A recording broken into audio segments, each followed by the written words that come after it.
Assalamualaikum warahmatullahi wabarakatuh. Perkenalkan, nama saya Muhammad Fajar Samsul dari kelas PJKRJ dengan NIM 21030150195. Di sini saya akan mempresentasikan materi dari mata kuliah pendidikan rekreasi, yaitu bab 2, metode kepemimpinan dalam perspektif pendidikan rekreasi. Definisi kepemimpinan dapat diartikan sebagai orang yang memimpin. Artinya, orang itu harus mampu membimbing, mengarahkan, atau bahkan memberi komando. Dalam lingkup rekreasi, pemimpin menjalankan tugasnya, yaitu berhubungan dengan berbagai macam kelompok, bekerja dengan struktur kelompok yang cukup tinggi, mengawasi program, bertanggung jawab untuk mengorganisasi program permainan, liga, dan turnamen. Kemudian mengawasi berbagai sarana olahraga yang digunakan dengan risiko kecelakaan tinggi, misalnya kolam renang, pusat-pusat kegiatan olahraga.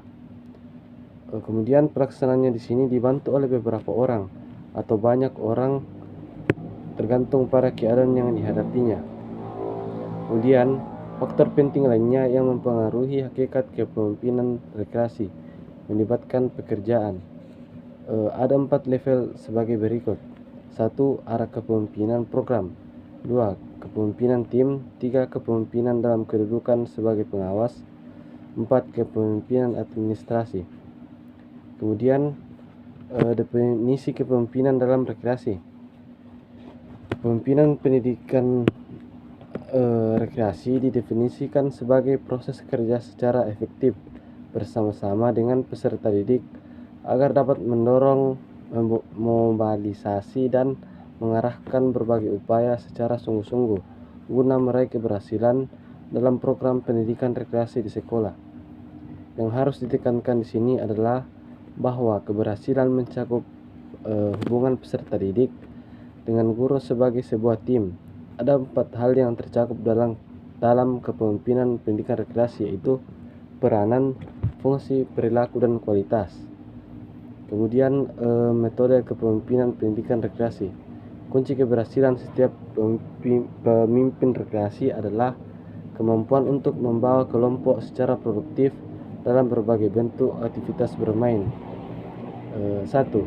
Memiliki aktivitas yang cocok. 3 faktor utama yang harus dipertimbangkan dalam memilih aktivitas rekreasi adalah: A.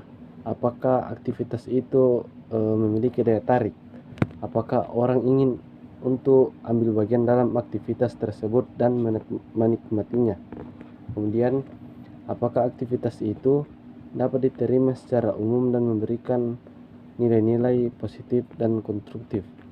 Yang bagian C, apakah aktivitas itu cocok secara administratif, perihal kepemimpinan, materi, alat, atau fasilitas yang diperlukan oleh peserta didik? Kemudian 2. Kepribadian kepemimpinan yang efektif. Tidak ada satu kepribadian pemimpin yang benar-benar efektif. Kepemimpinan dan gaya yang dimiliki pemimpin akan berpengaruh pada kemampuannya untuk melibatkan peserta didik agar berhasil dalam aktivitas rekreasi. Dan yang ketiga, konsep dasar mengenai belajar dan mengajar. Kesadaran mengenai perbedaan individu, kemudian motivasi dan kesiapan untuk belajar, belajar sambil berbuat, kemudian penguatan belajar, menganalisis tugas belajar, transfer belajar, memilih alat sesuai untuk mengajar, latihan-latihan skill, dan pembelajaran keseluruhan.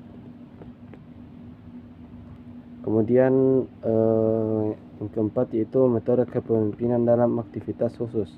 Ada teori mengajar yang efektif daripada teori belajar. Setiap bentuk aktivitas dan setiap situasi belajar menentukan metode kepemimpinan yang sesuai. Aktivitas khusus ini bisa diperoleh di lapangan permainan yang disediakan sekolah dan atau di pusat-pusat program kegiatan yang ada di lingkungan masyarakat. Yang kelima ini kepemimpinan permainan di lapangan permainan. Ada beberapa bentuk permainan berbeda yang dapat dipakai dalam kegiatan pendidikan rekreasi. Bentuk permainan tersebut mencakup permainan berago, permainan sosial dan campuran, permainan drama, permainan mental dan teka-teki, dan permainan lainnya. Kemudian sasaran pendidikan rekreasi. Pendidikan rekreasi pada hakikatnya adalah suatu kegiatan yang dilakukan oleh seorang atau kelompok dalam memanfaatkan waktu luangnya dengan aktivitas yang positif dalam bentuk pendidikan. Artinya, kegiatan yang dilakukan tersebut mengarah pada perbaikan dan peningkatan yang berhubungan dengan aspek psikis atau mental. Sebab kegiatan pendidikan selalu bertujuan pada perbaikan dan peningkatan aspek mental dan sikap kepribadian seseorang. Artinya, bukan adanya perubahan pengetahuan dan keterampilan saja dari kegiatan pendidikan rekreasi tersebut, melainkan yang penting adalah sikap. Kemudian sasaran kegiatan pendidikan rekreasi. Sasaran kegiatan pendidikan rekreasi bila dilihat dari pembagian yang melakukan aktivitas dapat dikategorikan pada individu, kelompok, heterogen, dan homogen. Sekianlah penjelasan dari saya, kurang lebihnya dan mohon dimaafkan. Wabillahi taufiq wal hidayah. Assalamualaikum warahmatullahi wabarakatuh.